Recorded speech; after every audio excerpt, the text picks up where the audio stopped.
This morning, we're closely monitoring more tension in the Middle East. Iran's attack on Israel over the weekend is being felt globally, including here in Atlanta. Atlanta News First, Rebecca Schramm is live this morning in Midtown outside the Israeli consulate. Rebecca, Atlanta police have issued a public safety alert. They've seen protests outside the consulate in the past.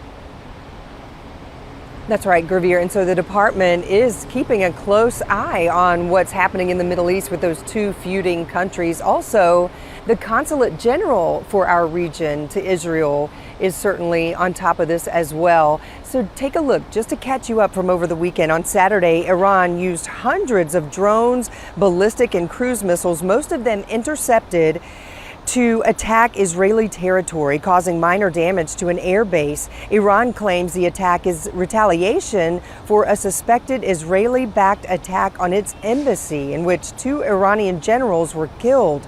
This comes as Israel is right in the middle of a war with Hamas in Gaza. We spoke with the Consul General of Israel to the southeastern United States, based here in Atlanta. She says Iran has been funding Hamas for a long time and that Iran is a threat not just to Israel, but to the entire globe.